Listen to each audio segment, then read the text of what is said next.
Hello everyone, this is Easy Natural English with Liam, and today I want to talk to you about the most important sound in the English language. This is a vowel sound. So vowel is like a sound made with A, E, I, O, or U. Sometimes some other sounds, but these soft sounds. And this sound is called schwa, and it's pronounced And why do I say it's the most important sound in English? It's because it's the most common sound. It's in many words, and it's in many words that you are probably pronouncing wrong. So many people learning English have a problem of trying to pronounce all the letters. But in English, unstressed sounds, so sounds where we don't put our energy, we don't put our stress, they usually become This is the most common result, is this schwa sound. So today I want to introduce some patterns and help you to improve your pronunciation, because this will really take your pronunciation to the next level if you can do this. It really separates the sound of native pronunciation and somebody learning English. So I'll start by giving you a very common example. So the word about. So many people learning English, they might think this is pronounced about because it starts with the letter A. But actually, this A is pronounced as about. What is this about? So that's everybody. And all the examples I'm going to give you today are everyone. And by everyone, I mean Americans, British, Australians, New Zealanders, Canadians, South Africans, everyone. All native English speakers will pronounce these words this way. So yeah, about. Probably a word you've said many times. And another example with A is again. Can you tell me again? See, so it's not again, it's again. So these are some examples with the letter A, but this sound can be spelt basically any way, like any vowel or any combination of vowels can make this sound. So some examples with E, so spelt with the letter E, would be celebrate. So not celebrate, but It's that same sound. Celebrate. Let's celebrate. Yay! And also in the third column, or the past participle, with words like taken. So take, took, taken. So not taken, but taken, spoken, written. So any of these past participles, so used with present perfect or past perfect, this en will be pronounced like n instead of n. Taken, written, spoken. Okay, so now you see there are many common words that you might have been saying wrong, unless your English is very, very good and you know this already. But don't feel bad if you don't know this, because you would think, I look at the letters and I pronounce the letters. But as I've mentioned in other episodes before, that you can't really do that with English. So also with the letter I, some common examples, words like pencil. So pencil was probably one of the first English words you learnt in the classroom. You learn pen, then you learn pencil. And you might have been saying it as pencil, but the pronunciation is pencil. And again, like I said, this is all native speakers, Americans, British, Australians, everyone. Pencil. So it's, do you have a pencil? Not do you have a pencil, okay? So again, flattening out this vowel. And as I've said, it's because the stress is on the other syllable. It's on the other sound. So pencil has two, what we call syllables. So pencil. And the stress is at the beginning, pen. So the second sound becomes kind of flat, pencil. If I say a longer word like president,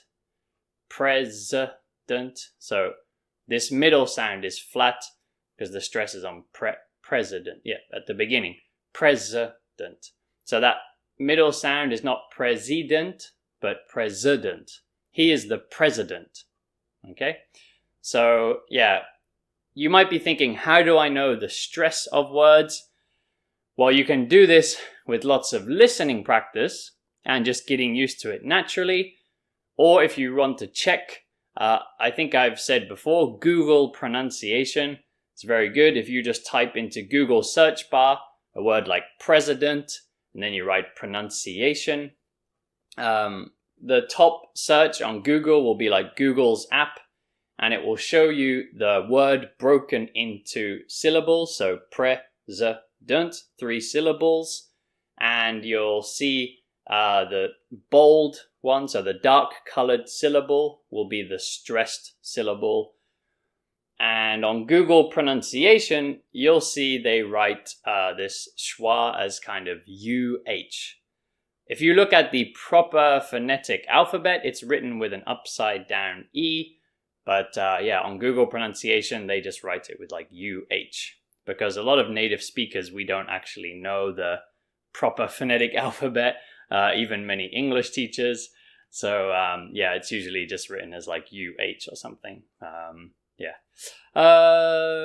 another letter it could be spelled with is U. So in a word like support, or suppose. I suppose I will support you.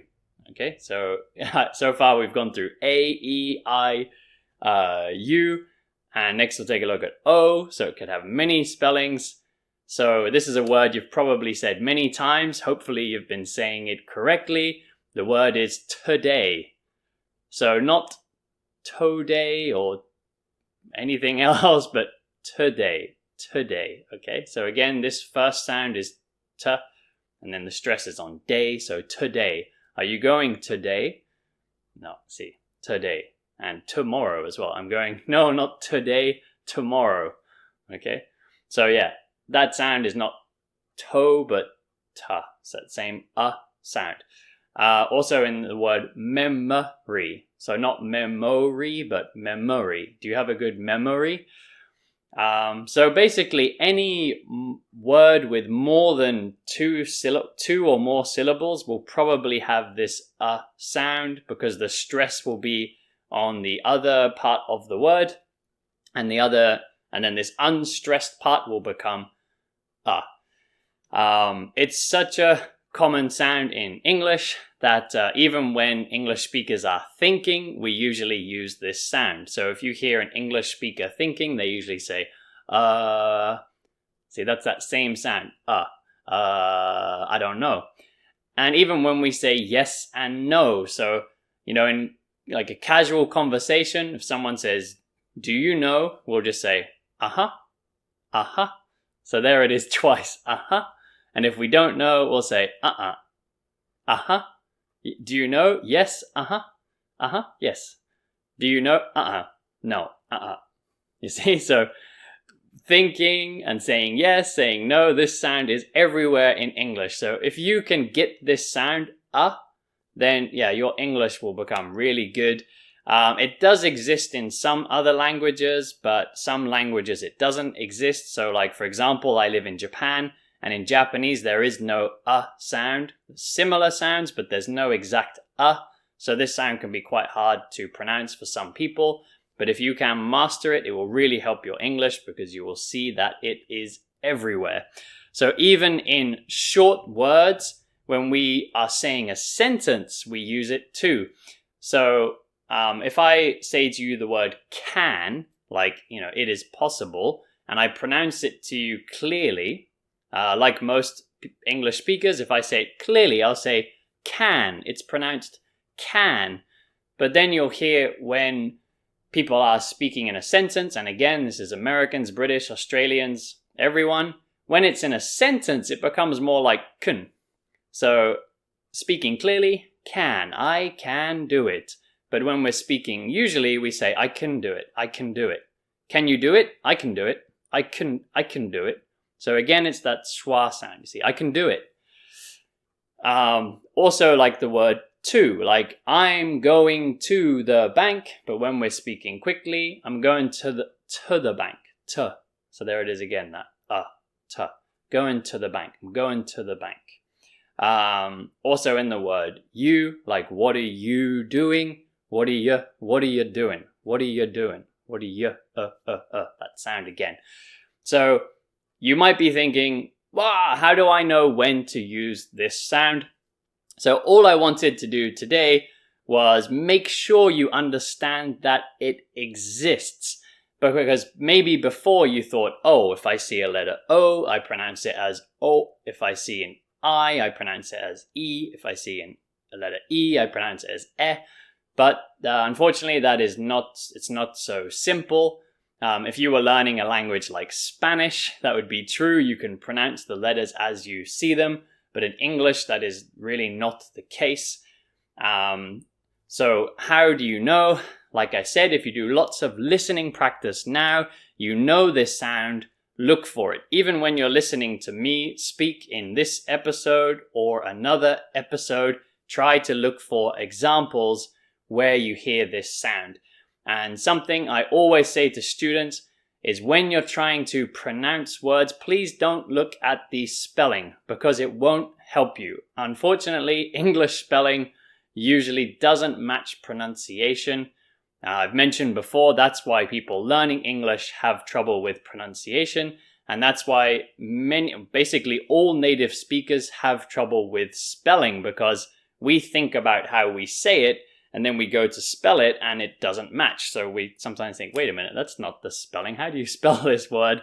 And we can't remember because the two don't really link up very well. So like I said, check Google pronunciation. See the word written out as it's said, or if you know like some other phonetic alphabet or even like the official phonetic alphabet, you can check that spelling, but check another way. Don't check words that are like spelt in your own language.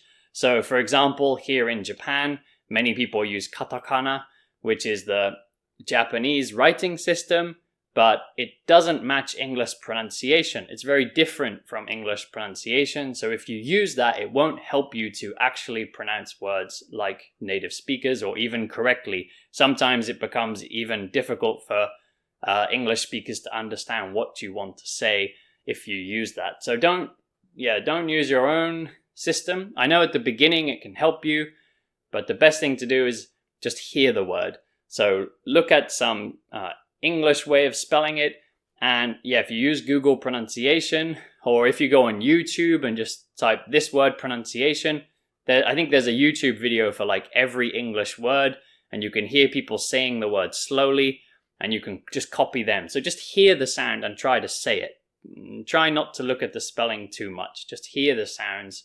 So listening will help you.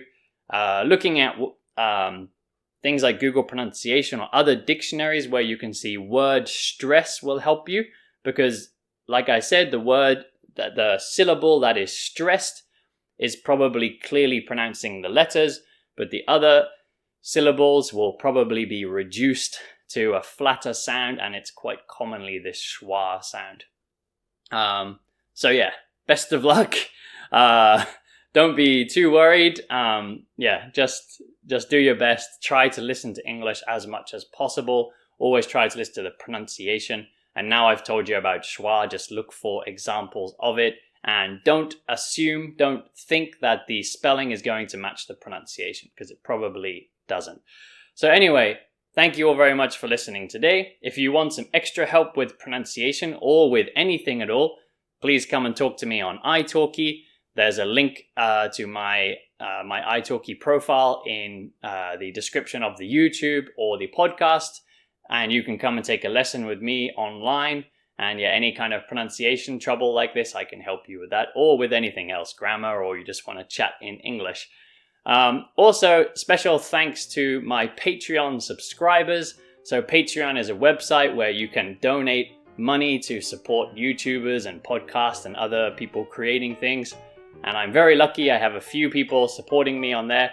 and I really appreciate their support. It gives me the motivation to make more content. If anyone else wants to make me happy, please come over there. There's a link for that in the YouTube and the podcast as well, so Patreon. Thank you all very much for listening.